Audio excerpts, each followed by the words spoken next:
बिस्मिल्लाहिर्रहमानिर्रहीम। एक और जाहल आया, आंदा भाई आप साबित क्या करना चाहते हैं पंजाबी को लागू करके?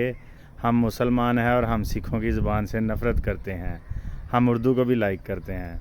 बंदा पूछे जाहला कुरान पाक दी पहली आयत है, तुसी दुनिया नूं दसदे हो अल्हम्दुलिल्लाहि रब्बिल आलमीन। असी रब्बुल आलमीन है, जेड़ा रब है वो सिखां दा रब नहीं है, सिर्फ तुहाडा है। नबी करीम सल्लल्लाहु अलैहि वसल्लम नूं तुसी आंदे हो रहमतुल लिल आलमीन, सारे आलम दी रहमत ने। कि रहमतुल लिल मुस्लिमीन ने, सिर्फ मुसलमानों वास्ते रहमत ने। ओए 2 नंबर लोको, तुहाडा प्यो मौलाना अल्ताफ हुसैन हाली आंदा है ये पहला सबक था किताबे हुदा का, कि है महलूक सारी कुंबा हुदा का। वही दोस्त है हाल के दो सरा का, हलायक से है जिसको रिश्ता वला का। महलूक नाल जेड़ा मुहब्बत करदा वही रब दा दोस्त है।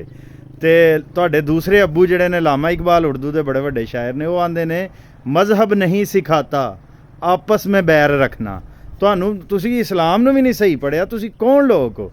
तुहानू पता सिख जेड़े ने उन्हां दे मजहबी किताब ग्रंथ साहब दे विच बाबे फरीद दा जेड़ा ना कलाम शामिल है, बाबे वारिस शाह, बाबा बुल्ले शाह, सब सैयद ने और नबी दी औलाद ने, और नबी दी औलाद दी इज्जत करते हैं। तुसी 2 नंबर मुसलमान हो, तुसी तो पूरे मुसलमान भी नहीं।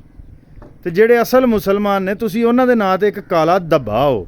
उर्दू मुसलमानों की ज़ुबान है, और ज़ुबान इलाके दी हुंदी है। पंजाबी सिखों की ज़ुबान है, ज़ुबान इलाके दी हुंदी है, मज़हब दी नहीं हुंदी। पंजाब च रहण वाले हर बंदे दी ज़ुबान पंजाबी है, भावें वो यहूदी होए। अकल तुहाडे च है कोई नहीं। पाकिस्तान जिंदाबाद तू आईडी बनाई है, तुहाडे जिहां दी वजह तू पाकिस्तान मुर्दाबाद है। तुसी सारी दुनिया च छितर खा रहे हो और जिंदाबाद दे नारे लाई जा रहे हो। जिंदाबाद उस दिन होवोगे जिदन इंसानां नाल प्यार करना सीखोगे। इस्लाम की दुनिया ते नफरत फैलाण आया तुहाडा इस्लाम। TLP दा तू मामा बने है। नबी करीम या लब्बैक या रसूल अल्लाह दे तुसी नारे लांदे हो, अकल तुहाडे च है कोई नहीं। लब्बैक या रसूल अल्लाह, नबी सल्लल्लाहु अलैहि वसल्लम सारी इंसानियत वास्ते रहमत ने, तुसी ते साडे वास्ते भी ज़हमत हो।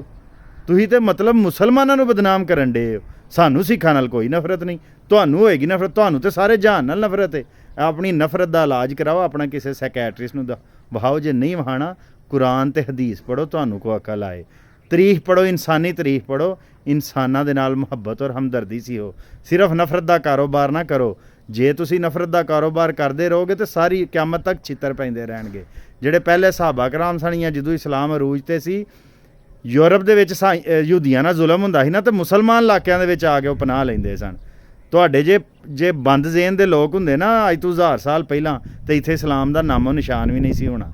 ये सारे सूफी बजुर्ग जेड़े प्यार मुहब्बत नाल हिंदू सिख जेड़ा हुंदा सी उहनूं जप्फा पांदे सन, उहनूं रोटी खवांदे सन, तां लोग मुसलमान होए सन। तुसीं ते इस्लाम दी भी बदनामी हो, पाकिस्तान दी भी बदनामी हो। आ जांदे हो मूँह चुक के तुसीं पंजाबी सिखां दी ज़बान है, करो नफरत। मेरी माँ बोली पंजाबी है, तुहाडा प्यो भी नहीं रोक सकदा। पंजाब दे विच पंजाबी लाजमी होएगी इंशाअल्लाह।